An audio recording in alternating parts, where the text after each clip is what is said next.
Exercise 4.6 last exercise है, इसके बाद मिसलेनियस मिलता है हमको करने के लिए। तो ये एक्सरसाइज 4.6 डिटरमिनेंट्स का मोस्ट इंपॉर्टेंट। बोर्ड के एग्जाम में ऐसा कोई ईयर नहीं आया होगा जिस ईयर में यूपी बोर्ड में 8 मार्क्स का और सीबीएसई बोर्ड में 6 मार्क होता था, अब 1 नंबर डिडक्ट कर दिया उसने, 5 मार्क्स का क्वेश्चन नहीं है। और ये क्लियर है कि सभी बच्चे 100% इस क्वेश्चन को कर सकते हैं, सब बच्चे कर सकते हैं 100%, बस अब ध्यान दे दें। और आज आप लोग 5 नंबर तैयार कर सकते हैं, क्लियर है। अगर आप ध्यान दें, पूरा सिंसियर को समझें तो क्वेश्चन के लिए कुछ नहीं है। लेकिन मैंने आपसे बताया था कि जो हम पढ़ने जा रहे हैं, क्या पढ़ने जा रहे हैं, लीनियर इक्वेशन इन 3 वेरिएबल और 2 वेरिएबल। तो 2 वेरिएबल का क्वेश्चन आप लोगों का, 2 वेरिएबल का जो क्वेश्चन है वो नहीं आता है 5 नंबर्स का, वो तो 2 नंबर का छोटा सा क्वेश्चन होता है। लेकिन लीनियर इक्वेशन इन 3 वेरिएबल के क्वेश्चन को सॉल्व करने का बाई मैट्रिक्स मेथड, मैट्रिक्स के मेथड से बोलेगा कि find the value of X Y Z by the matrix method. तो मैट्रिक्स मेथड से कहेगा प्रूफ करने को, और आप जनरली तरीके से इक्वेशन को सॉल्व कर देंगे तो आपका उसका कोई मतलब नहीं है, 0 नंबर का मार्क्स तैयार होता है आपका, आपको कोई नंबर नहीं दिया जाए, क्योंकि उसने बोला है कि find it's by the matrix method. तो ठीक है, इसको करने के लिए आज ही हम लोग उस 5 नंबर को तैयार करते हैं। इसलिए चैन स्टडी पॉइंट्स के आप लोग लाइक सब्सक्राइब शेयर करिए और इससे जुड़े रहिए। और निश्चित मैं कहता हूं कि हर एक चैप्टर आप बहुत ही अच्छे से तैयार कर लेंगे। और वीडियो को अगर आपको पसंद आता है तो उसे सब्सक्राइब जरूर करिए, लाइक करिए। आगे बढ़ते हैं, ठीक है। देखिए आपको दिया क्या गया है एक्सरसाइज 4.6, इसके पहले एक्सरसाइज को टोटल हमने कंप्लीट कर दिया है, लास्ट एक्सरसाइज इस चैप्टर का। इसे कंप्लीट करने के लिए हम आगे बढ़ते हैं। एग्जामिन, देखिए दिया है, examine the consistency of the systems of the equations. Linear equation हो, चाहे लीनियर इक्वेशन 3 वेरिएबल का हो, चाहे 2 वेरिएबल का हो, पहले ये चेक करना, एग्जामिन करना है कि वो कंसिस्टेंसी फॉर्म में है कि नहीं, यानी सॉल्यूशन करने के लिए वो कंडीशन में है कि नहीं है। पहला क्वेश्चन बात करता हूं, पहला से लेकर के 6 तक के क्वेश्चन में सिर्फ एग्जामिन करना है कि ये कंसिस्टेंसी फॉर्म में है कि नहीं, यानी कि ये सॉल्यूशन करने लायक है कि नहीं। उसके लिए हम क्या करेंगे इसे देखते हैं। ओके, क्वेश्चन नंबर पहला ही, क्वेश्चन नंबर पहला, x plus 2y is equal to 2 and 2x plus 3y is equal to 3। इसके ऊपर लिखा है कि कंसिस्टेंसी चेक करो, 1 to 6 के लिए चेक करना है कि कंसिस्टेंसी फॉर्म में है कि नहीं है। ये क्या है बताइए, लीनियर पेयर आप पढ़े हैं क्लास 10th में, लीनियर पेयर इक्वेशंस इन 2 वेरिएबल पढ़े हैं ना, वही वाला यहाँ पे आता है। और लीनियर इक्वेशन 2 वेरिएबल का है, 2 वेरिएबल्स हैं इसमें, पेयर है इसका 2 इक्वेशंस को। और हम लोग जब 10th में थे तो पढ़ा करते थे ग्राफिकल मेथड से, एलिमिनेशन मेथड से, सब्स्टिट्यूशन मेथड से, और एक पढ़े थे हम लोग क्रॉस मल्टीप्लिकेशन मेथड से इक्वेशन को सॉल्व करना। अगर आप उसी में से किसी मेथड का प्रयोग करके इक्वेशन को सॉल्व कर देंगे तो आपको कोई भी मार्क्स यहाँ नहीं मिलेगा, क्योंकि बोलेगा यूजिंग द मैट्रिक्स मेथड, तो आप ऐसा नहीं करेंगे, ठीक है।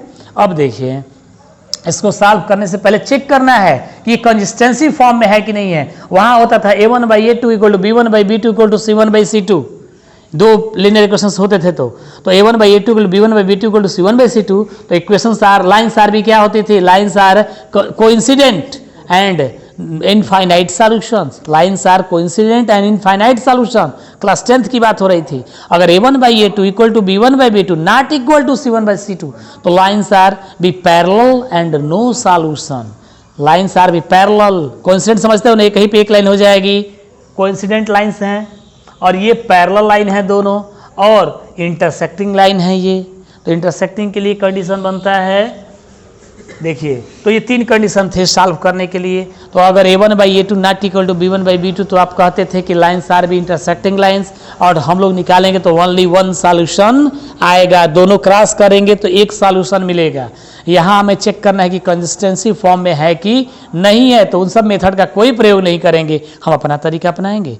उसके लिए आपको एडजॉइंट निकालने और मल्टीप्लाई करने अच्छे से आना चाहिए। मैं पीछे बार बार जोर दिया इस बात पे, पीछे की वीडियो अगर आपने नहीं देखा तो ये वीडियो देखने से पहले आप पीछे का मेरा वीडियो देखिए, जो एक्सरसाइज के लिए मल्टीप्लाई करना या एडजॉइंट निकालना या इनवर्स निकालने का तरीका आपको अच्छे से सिखा देगा, तभी इसको देखिए, ठीक है। वो सब है वीडियो मेरा बना हुआ। यहाँ देखिए आप लोग, फ्रॉम इक्वेशन, बहुत ही आराम से अच्छे समझा रहे हैं हम आपको। Equation 1 and equation 2। इसको हम लिखेंगे, देखिए फॉर्म, देखिए मैट्रिक्स फॉर्म में लिख रहा हूं मैं। इसका कोफिशिएंट कौन है? 1 है।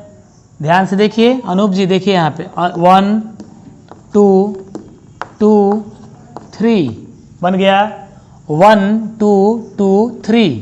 और सेकंड वाले में लिखेंगे हम लोग x एंड y और इज इक्वल टू एक और मैट्रिक्स तैयार करेंगे 2 एंड 3। ओके, क्या बनाया मैंने? 1 2 2 3। कोफिशिएंट x का y का, x का y का। पहले रो में पहले इक्वेशन के एक कोफिशिएंट सोल्व। अगर z होता तो z का भी लिखते, 3 ऑर्डर में आता, 2 3। देखिए 1 2 1 2 2 3 2 3।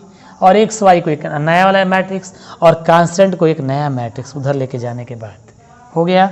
इसको हम नाम दिए हैं ए का। इस मैट्रिक्स का नया नाम दिए ए, इसका नाम दिए एक्स और इसका नाम दिए बी का। आप तो एक बात पहले पूछोगे हमसे, सर आप जो लिखे हैं ये चीज़ क्या ये इसके इक्वल है कि नहीं? ये तो बात है ना एक, कि इसके बदले आपने ये लिख दिया, क्या सही लिखे हैं? मैं दिखाता हूँ आपको, समझिए। मल्टीप्लाई करना सीखे हैं ना पहले से आप लोग?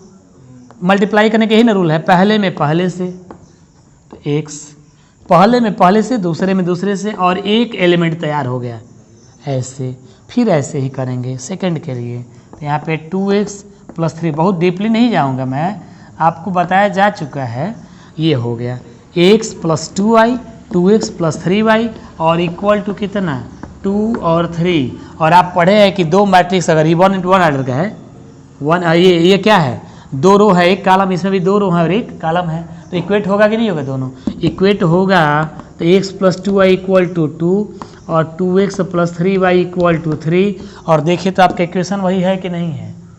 देखिए x + 2y = 2 और 2x + 3y = 3 है ना वही इक्वेशन। यानी आपके दिमाग में ये क्लियर हो जाना चाहिए कि जो मैंने मैट्रिक्स के फॉर्म में लिखा है वो उसी की वैल्यू लिखी, अपने मन से कुछ भी एक्स्ट्रा हमने एडिंग नहीं किया, कोई चीज़ एक्स्ट्रा नहीं है। इस तरीक़ा से हम लोग चाहे तो इक्वेशन को लिख करके मैट्रिक्स मेथड से सॉल्व कर सकते हैं।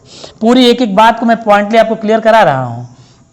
कोफिशिएंट को लिखा मैंने और दिखाए कि यह वैल्यू, इसको सॉल्व मैट्रिक्स मेथड्स करने का ये तरीका होता है। सिंपल करेंगे तो वही आ जाएगा, कोई नई बात नहीं हुई है। ठीक है, अब आते हैं हम इसको देखने। मुझे चेक करना है, सिर्फ चेक करना है कि कंसिस्टेंसी फॉर्म में है कि नहीं। तो हम इसका निकालेंगे थोड़ा सा एक चीज़ और। x = क्या हो जाएगा? तो b/a हो जाएगा। x = b/a। आप जानते हो a है, एक मैट्रिक्स है, ऊपर जाएगा तो x = क्या लिखा जाएगा?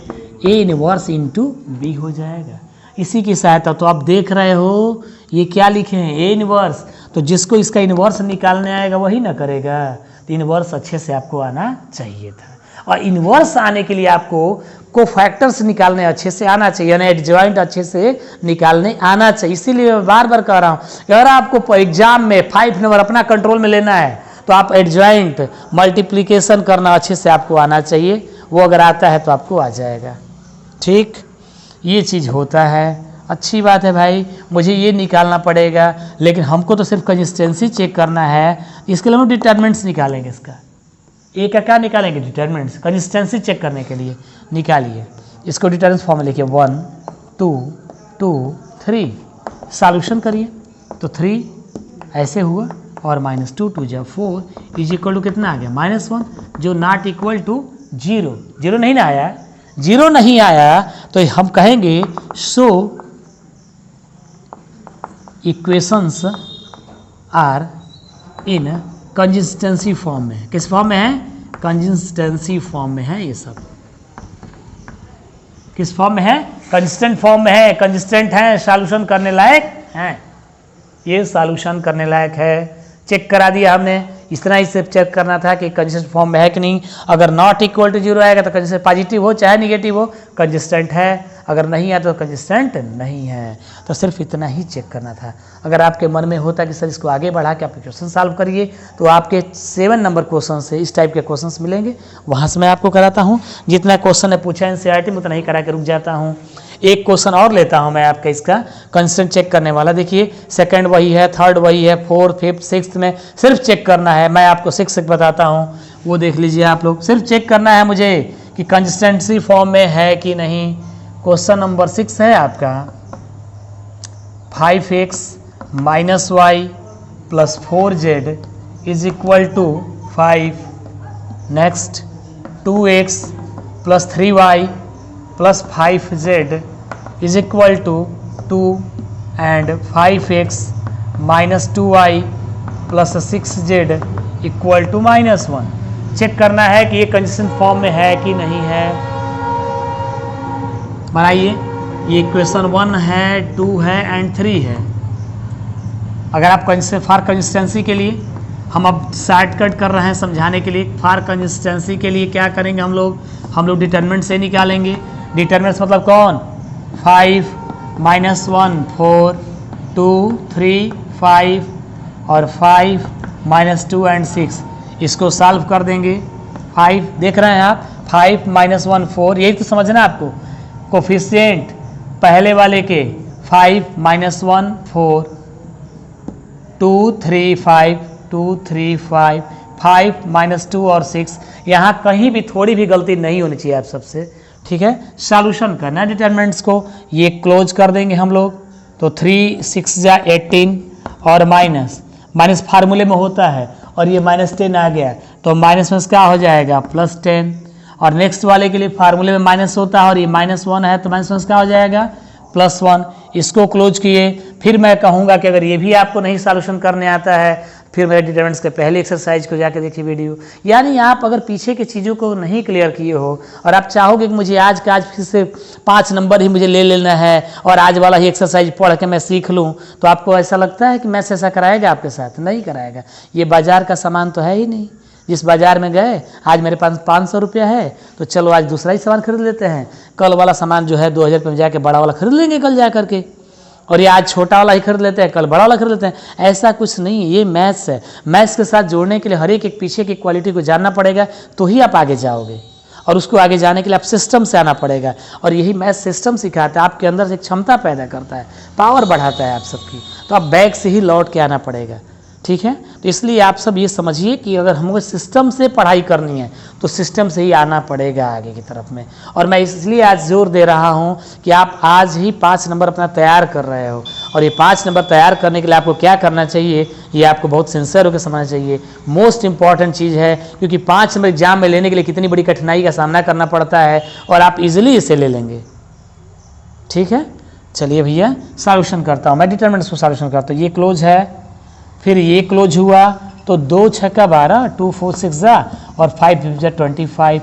नेक्स्ट बचा 4 + 4 इंटू ब्रैकेट में क्या आने वाला है, ये क्लोज 2 2 जा 4 -4, फार्मूले में माइनस होता है और 15 आ गया। इसमें मैं बहुत आराम से नहीं करा रहा हूँ, देख लीजिए। ये क्लोज हुआ, पहला मिला, ये क्लोज हुआ, दूसरा मिला, ये क्लोज हुआ, तीसरा मिला। और 5 इंटू 28 + 1 इंटू -13 और +4 इंटू -19, 5 8 40 0 5 10 4 14 140 आ गया। 20 8 5 सही है। -13 -76 और ये आ गया 140, दिख तो रहा है साफ, नॉट 0 6 3 9 और 7 1 10 और 18 -18 नॉट इक्वल टू 0। जो 0 नहीं आया है, 0 अगर आया होता तो मैं लिखता कि ये कंसिस्टेंसी फॉर्म में नहीं है, बट ये क्या है, कंसिस्टेंट है, ठीक है। Show given equations are in form of consistency form में है। चलिए ठीक है, हो गया, ये हो गया आपका, ये चेक कर दिया आपने। अब 7 नंबर क्वेश्चन से मुझे चेक करना है। अब देखिए एक बात सुनिए, अगर 0 आ गया होता तो क्या लिखते हैं आप लोग, नॉन कंसिस्टेंट, हो गया, बात खत्म, ठीक है। अगर 0 आ जाता है, मेरा तो दोनों का दोनों एग्जाम्पल में नहीं आया 0, अगर आपका किसी में 0 आ जाएगा, चेक करना डिटरमिनेंट्स की वैल्यू, डिटरमिनेंट्स ए की वैल्यू अगर 0 आती तो आप लिखोगे कि नॉट कंसिस्टेंट, कंसिस्टेंट नहीं है, यानी हम इसको सॉल्व नहीं कर पाएंगे। अब एक बात बताऊं, ऐसा क्यों 0 आ जाएगा तो कंसिस्टेंट नहीं होगा? समझिए बात को।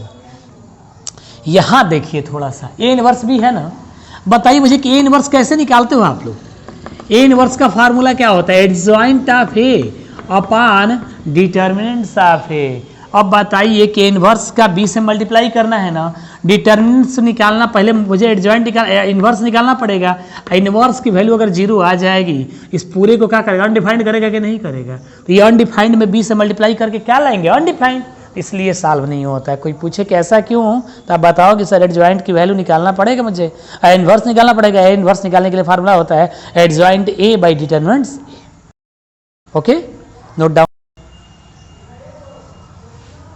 अब हमने तो ये चेक कर लिया ना, पहले से छठवें तक के क्वेश्चंस में क्या चेक किया आप लोग कि कंसिस्टेंसी है कि नहीं है। चेक तो मुझे अभी भी करना है, कंसिस्टेंसी चेक करने के बाद ही मैं क्वेश्चन को आगे लेके बढ़ूंगा, क्योंकि कंसिस्टेंट नहीं होगा तो मैं चले जाऊंगा सॉल्व करते, परेशान होऊंगा, नहीं ना करूंगा ऐसा। तो अगर चेक करेंगे कंसिस्टेंट फॉर्म में होगा तो ही तो क्वेश्चन करना है, आगे भी चेक करना है, बट वहां सिर्फ इतना ही बोला था कि कंसिस्टेंट चेक करो।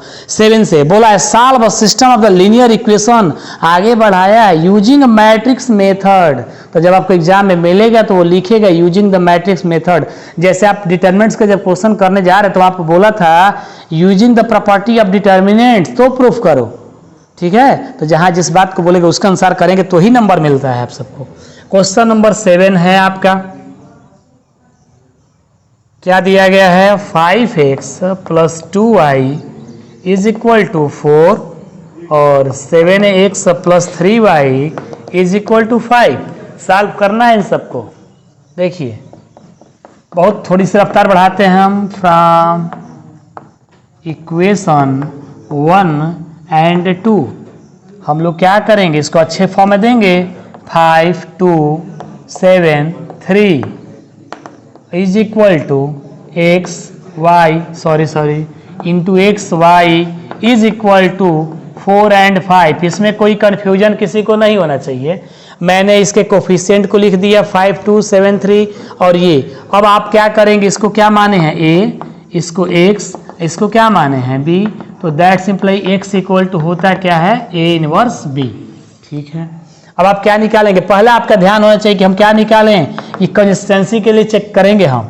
तो 5 2 7 3 5 3 या 15 7 2 या 14 इज इक्वल टू 1 जो not equal to 0। So equations are in form of consistent, form of consistency. ये कंसिस्टेंसी फॉर्म में है, माने हमें सॉल्यूशन करने लायक हैं। तो सॉल्यूशन करने के लिए मुझे क्या चाहिए, ए इनवर्स निकालना पड़ेगा। पहले ए इनवर्स के चक्कर में पड़िए। ए इनवर्स कैसे निकालें, तो हम उसके लिए कोफैक्टर्स निकालेंगे। A11 क्लोज, यहाँ ध्यान दीजिए A11 यही देख लो, यहाँ पे A11 कौन है 3, A12 1 लो सेकंड कॉलम क्लोज। फिर वही कहूंगा जब नहीं आता है एडजॉइंट तो बैक लौटिए, पहले मेरा वो एक्सरसाइज का अच्छे से वीडियो देखिए तभी आप पीछे आ सकते हैं आगे। यहाँ देखिए 1 2 क्लोज तो 7, फिर से A21 2 second row first column close तो 2 और A23 अभी सही नहीं किए हम 2 2 क्लोज तो 5।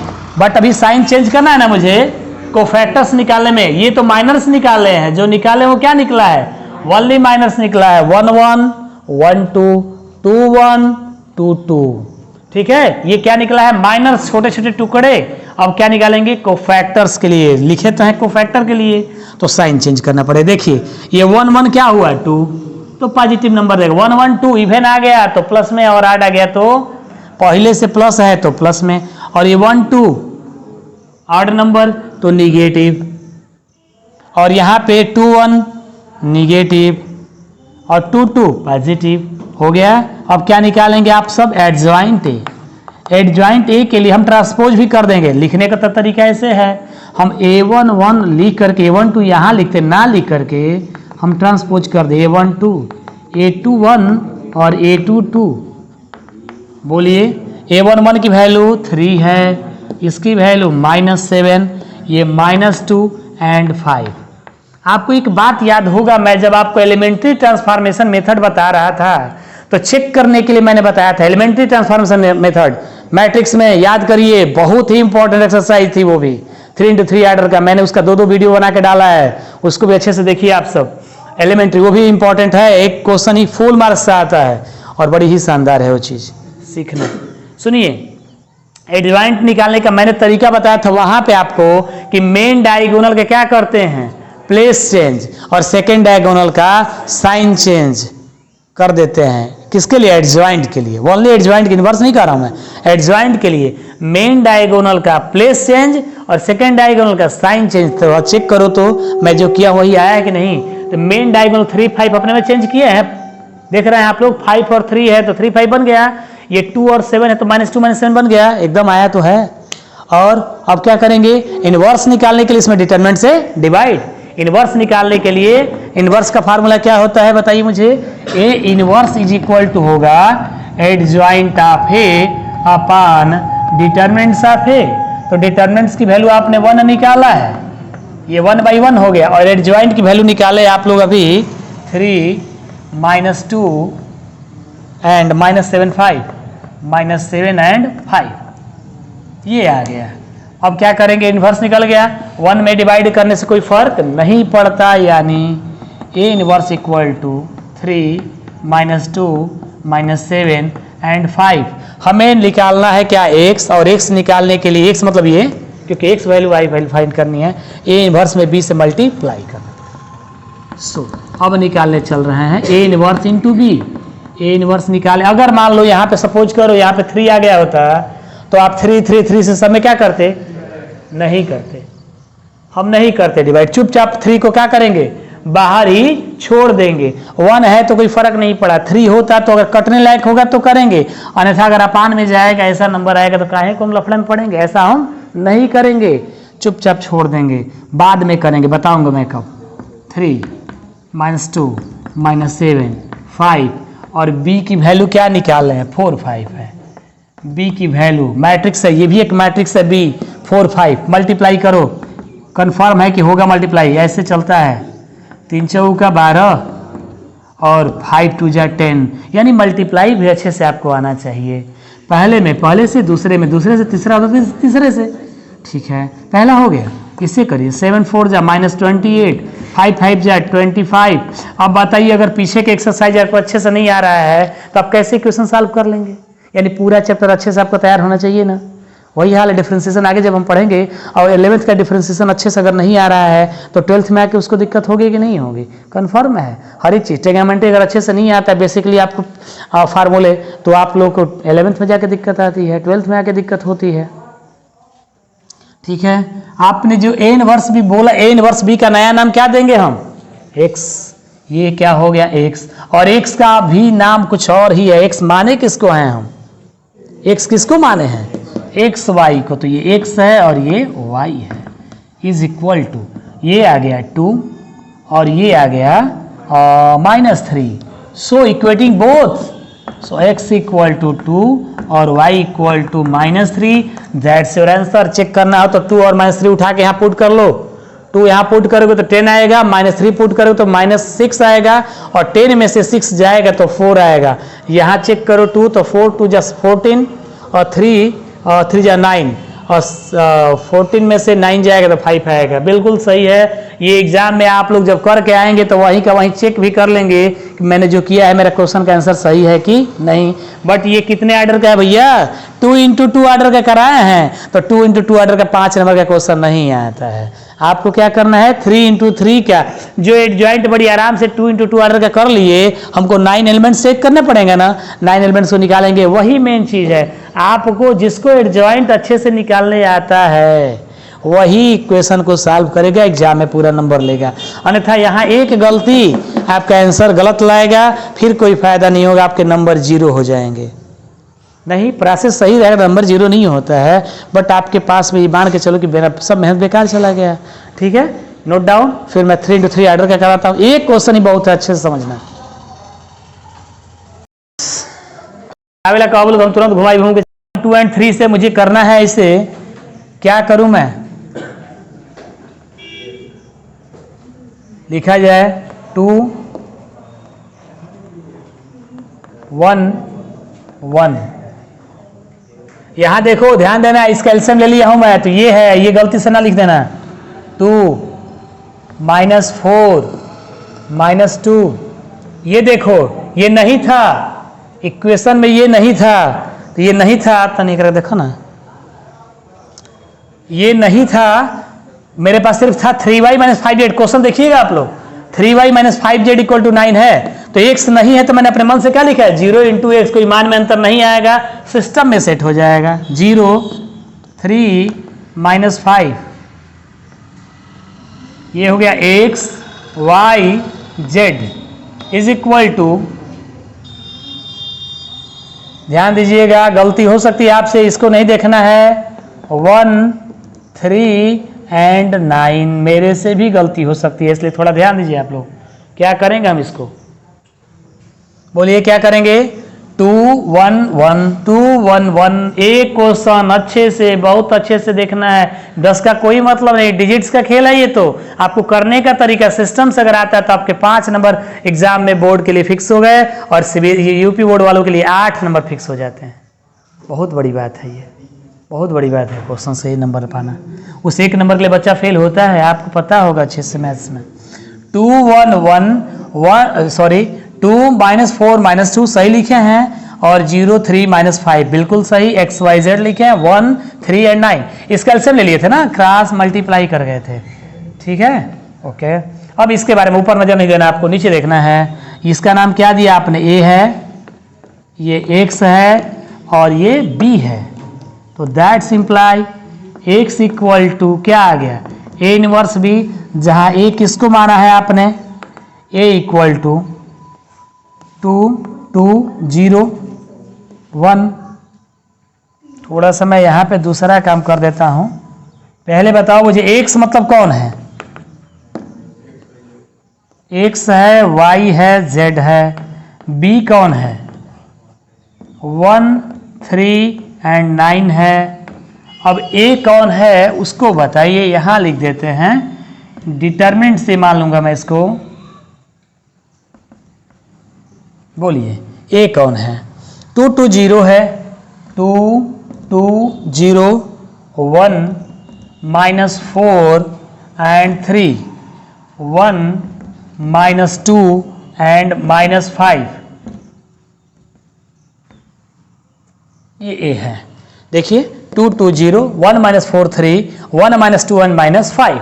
अब इसका क्या निकालेंगे हम, चेक करेंगे कि कंसिस्टेंसी के फॉर्म में है कि नहीं है। कंसिस्टेंसी होने के लिए इसका जो डिटरमिनेंट से की वैल्यू होनी चाहिए वो नॉट इक्वल टू 0। ऐसे तो पूरा उम्मीद है मुझे कि ऐसा नहीं होगा, क्योंकि दिया है सॉल्व करने के लिए क्वेश्चन, ये सब काम नहीं कराएगा। 4 5 या 20, माइनस माइनस फार्मूले में होता है और ये प्लस माइनस में आएगा, तो +6 -1 क्लोज, -1 क्लोज हो गया, 1 क्लोज हो गया, -1 क्लोज, और ये बंद हो गया, तो 2 5 जा -10 और -0 और +1 और इनटू ब्रैकेट में आ जाएगा 6 -0, दैट्स इक्वल टू 20 से 26 26 दूना 52 52, और ये +10 +6 52 58, ये 68 68 आ गया, not equal to 0। So equations are in form of consistency, ठीक है, कंसिस्टेंसी, ठीक है भैया, ओके। ये बात तो हो गई हमारी। अब क्या निकालेंगे हम, क्या निकालेंगे इसके cofactors, A11 A12 A13 A21 A22 A23 A31 A32 A33, ये 9 एलिमेंट्स आपको क्या करने पड़ेंगे, निकालने पड़ेंगे। निकालिए, यही तो सबसे असली बात है, ये सही निकाले तो आपका काम हो गया, सही नहीं तो काम गया। कैसे निकालेंगे बताइए आप। A11 की बात करिए, A11 बोलिए, A11 ये क्लोज हो गया, क्या आएगा, -4 -2 -4 -2 3 एंड -5 3 एंड -5 इक्वल टू क्या होगा, देखिए क्लोज किए हैं, -4 -2 3 एंड -5 इक्वल टू आ जाएगा 4 5 जा 20, माइनस फार्मूले में होता है 3 2 जा 6, तो +6 आएगा, ये आ गया 26, कितना आ गया 26। अगला चलिए A12 निकालने, 1 2 अगर आप चाहो तो ये ना लिख करके डायरेक्ट ये कर सकते हो, ये आपके ऊपर निर्भर करता है। मुझे चूंकि बताना है, क्लियरिटी देनी है, इसलिए मैं इसको लिख रहा हूं, लेकिन बोर्ड एग्जाम में आप करो तो जरूर इसको कर लो, बोर्ड एग्जाम में जरूर कर लो। क्लोज है 4 5 जा 20 और 3 2 जा 6, माइनस फार्मूले में होता है तो माइनस क्या हो गया प्लस, ठीक है। अगला A12 क्लोज है, देखिए आप लोग 2 - 2 0 - 5 2 - 2 0 - 5 इज इक्वल टू 2 5 जा -10 -0 यानी कितना आ गया -10। A13 क्लोज 3 2 जा 6 आएगा 2 - 4 है 2। मैं आपसे फिर से रिपीट करता हूं, अगर आप घर पे करते हो तो जरूरी नहीं कि इस लाइन को लिखो, ये क्लोज है 2 3 जा 6 और -4 तो 6 - 0 इक्वल टू क्या आएगा 2 3 जा 6 आ जाएगा, ठीक है। 0 हो चुका था वो। अब आगे चलते हैं, ये तो आपने पहला निकाला, देखिए समय ले रहा है 2 × 2 और 3 × 3 में अंतर है, ये समय ले रहा है आपका। अब चलिए आगे हम निकालने जा रहे हैं हम A21 को ध्यान दीजिए आप लोग 2 ये वाला है और 1 क्लोज, ये और ये क्लोज रहेगा, ये दोनों क्लोज होगा तो क्या आएगा 1 1 3 - 5 1 1 3 - 5 1 1 3 - 5। आप कहोगे सर आपको इतना समय लग रहा है करने में, तो फिर हम लोगों को भी तो काफी समय लगेगा ही, काफी समय लगेगा करने में। इतना देर में एग्जाम में करें तो बहुत सारा समय लग जाएगा, आपको इतना समय नहीं लगेगा। मैं आपको समझाता चल रहा हूं, बता रहा हूं तो कर रहे हैं। जब आप प्रैक्टिस वर्क में आ जाएंगे तो आप बहुत जल्दी से आराम से इसको कर सकते हैं। करिए, ये -5 और -5 और ये -3 तो -8 A22 निकालेंगे। A22 2 और 2 क्लोज, 2 ये है और 2 ये है, देखिए ये क्लोज है, ये क्लोज है तो 2 1 0 - 5 2 1 0 - 5 तो 2 5 या -10 -0 इक्वल टू -10 आ गया। अगली बार में 2 3 निकालना है, एक बार अच्छे समझिए, बाद में अपनी रफ्तार बढ़ाओ आप। 2 3 क्लोज है, ये क्लोज है और ये क्लोज है तो 2 1 0 3 2 1 0 3 सॉल्यूशन 6 - 0 इक्वल टू 6 आ गया, ये बन गया। अगला चलते हैं निकालने हम 3 2 3 तो हो गया।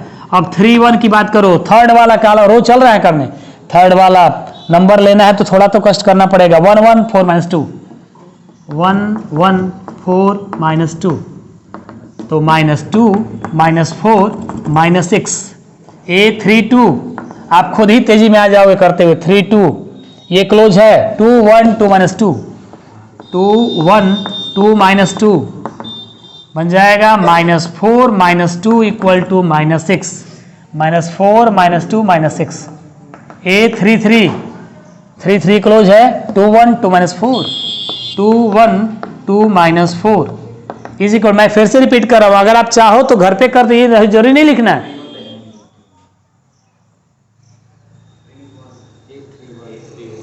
A31 को थोड़ा सा देख लो भाई, कुछ मिस्टेक किए क्या हम लोग। A31 ऐसे क्लोज हो रहा है ना 1 1 1 1 -4, अच्छा यहाँ -4 था, देख लो, देखो यही छोटी सी मिस्टेक भी हमारे लिए बिगाड़ सकता है काम हमारा। तो ये -2 और ये +4 हो जाएगा, तो यानी क्या बचेगा +2 बचेगा। ओके 3 2 सही किया है ना, 3 2 चेक है, 2 -4 -2 -6 सही है, 3 3 कर रहे हैं हम लोग, 2 1 2 -4 लिखे हैं, 2 1 2 -4 ठीक, -8 -2 इज इक्वल टू -10। ये आपने काम किया पूरा, यही सही होना चाहिए बस, और सब सही है। अब बताओ मुझे, पॉजिटिव नेगेटिव के चक्कर है ना, चेक करना है ना पॉजिटिव नेगेटिव। तो 1 1 क्या होता है, ऐसे भी जानो प्लस माइनस चलता है क्रम, प्लस माइनस प्लस से शुरुआत होगा, प्लस पे ही एंड होता है, प्लस और ये होगा माइनस, पहले से है माइनस तो माइनस क्या हो जाएगा प्लस, कुछ नहीं करना है यहाँ माइनस, देख लो 2 1 8 नंबर है तो आप देख लो 2 1 8 है तो प्लस हो जाएगा, यही है, कुछ नहीं करेंगे। ऑड है तो ये जो भी पहले से होगा साइन, पहले से प्लस है तो क्या कर देंगे माइनस, और 3 1 ये 4 हो गया, इसको कुछ नहीं करना, 3 2 और 8 नंबर है तो माइनस है तो क्या करेंगे प्लस, और लास्ट वाला ठीक है, हो गया। साइन की चेंजिंग हो गई हमारी, साइन की चेंजिंग हो गई। अब मैं क्या निकालूंगा, इसका ए इनवर्स निकालूंगा। क्या निकाल लिया है इसका आपने, एडजॉइंट की वैल्यू निकाल लो। एडजॉइंट ए कितना हो जाएगा, adjoint of A is equal to A11 A1 2 transpose कर देता हूँ डायरेक्ट, 1 2 1 3 ट्रांसपोज हो रहा है direct, 2 1 2 2 2 3, A3 1 A3 2 A3 3। Adjoint की वैल्यू आ गई आपकी। देखिए एलिमेंट्स को लिखता हूं मैं, वहां से स्टार्ट था 26 1 और 6 है, सॉरी 26 10 एंड 6, 26 10 एंड 6, 8 -10 -6, 8 -10 और -6, नेक्स्ट 2 6 -10, 2 6 -10। ये मैंने सिर्फ वैल्यू पुट किया है, आप देख लो यहाँ से जो वैल्यू निकाले हैं वही वैल्यू वहाँ पुट किए। अब मुझे निकालना है A inverse. A inverse equal to क्या होता है, एडजॉइंट ए अपान डिटर्मिनेंट से। ए इनवर्स की वैल्यू होती है एडजॉइंट ए बाई डिटर्मिनेंट से। A inverse equal to ADJ of A upon determinants of A. Determinants की वैल्यू हमने निकाला है 1/68, 1/68, और ये 26 10 6 8 -10 -6 2 6 -10। एक क्वेश्चन हो रहा है आपका। अब ए इनवर्स में बी से क्या करना है, मल्टीप्लाई। याद होगा आपको 2 × 2 ऑर्डर। ए इनवर्स में बी से मल्टीप्लाई करेंगे हम। ए इनवर्स में बी से मल्टीप्लाई करने पे क्या आएगा, 1/68 है, ये तो लिख दें ऐसे ही आप। 26 10 6 एलिमेंट को फिल कर रहा हूं मैं बस, -10 -6 2 6 -10 एंड बी के एलिमेंट्स थे मेरे, याद करें आप लोग, बी के एलिमेंट्स कांस्टेंट वाला जो आपका कांस्टेंट 1 3 9, 1 3 एंड 9 मल्टीप्लाई कर दीजिए। आप 68 से डिवाइड नहीं करोगे, ये गलती हम नहीं करेंगे। हम 168 से डिवाइड नहीं करेंगे, शांति के साथ में। ए इनवर्स बी को आप क्या बोलते हो, x 1/68 करिए मल्टीप्लाई। 26 में 1 से करेंगे 26, और 8 में 3 से करेंगे तो 24, और 2 में 9 से करेंगे 18 हो गया।